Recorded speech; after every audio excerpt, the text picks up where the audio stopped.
Welcome back, guys, and thanks for joining us. Today we're looking at the last time there was a 2K college football game. We're going to be covering why Sega stopped producing college football games, as well as taking a look inside the last entry in the series, NCAA Football 2K3. We're also going to take a look at what EA Sports had to offer the same year and do a little side-by-side comparison. 2K3 would be released August 6th of 2002 for the GameCube, PlayStation 2, and Xbox. This game would feature former Husker quarterback Eric Crouch on the cover. This game wouldn't sell as well as 2K had hoped, and would be part of the reason why 2K would stop producing college football games. This would only be 2K's second and also last college football game they'd ever produce. One of the things that would hold this game down is 2K was using an older engine, the same one they'd used on the Sega Dreamcast in some of the 2K NFL games. 2K would go on to keep creating college basketball games, which would sell fairly well and be long missed by fans when that would all end. 2K Sports would stop production of any future college football games, and in 2006 the dream of possibly bringing a 2K game back would come to an end. EA Sports would sign an exclusive deal with the NCAA, being able to license them and their teams. With EA Sports having exclusive rights to all the college teams and the NCAA, 2K wouldn't be able to make a game with any of those teams in it. EA Sports would continue to renew their contract up until they produce their last game. Many people have wondered why 2K hasn't tried to produce a game in the last few years, and the only way 2K could get exclusive rights is when the contract was up, they would have to outbid EA Sports. And especially back in the day, this looked like a big overtaking for a game that didn't sell as well and wasn't as polished as the EA Sports games. So now let's take a look at some of the gameplay from the last 2K college football game.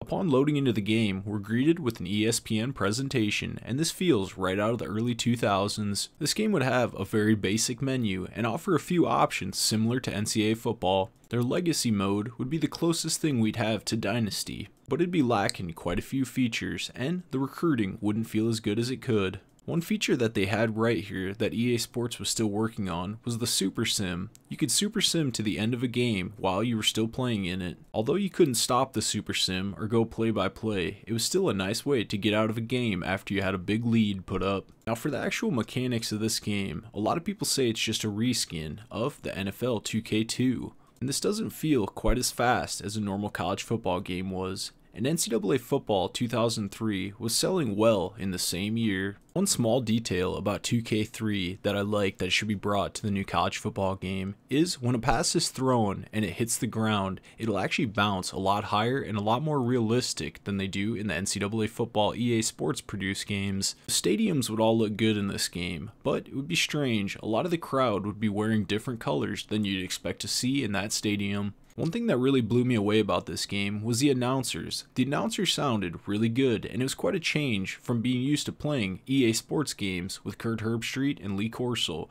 This was a good change to hear some new voices and some new commentary lines. For play calling, it uses a cursor system, which is kind of interesting, and you need to go by formation and then pick the actual play.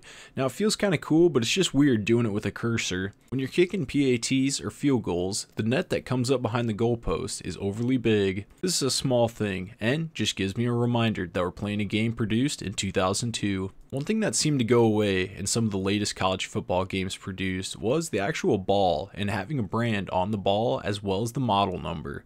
Now I know this is a small detail, but it's cool watching it on the kickoff, seeing that 1001. So now let's put this side by side with some footage of the EA produced NCAA Football 2003. So right off the bat, you can tell players feel a lot faster in the EA Sports version. One thing though that 2K had going for it was the ESPN presentation. This is a lot better than EA had at the time. Graphics wise, there isn't a big difference between these two games, even though 2K was running on an older game engine. EA Sports would make a huge jump from 2002 to 2003 in the features department, and this is where 2K would seem to lack and be stuck in 2002. So all in all, this game didn't sell very well, and it's one of the main reasons why 2K didn't keep making college football games.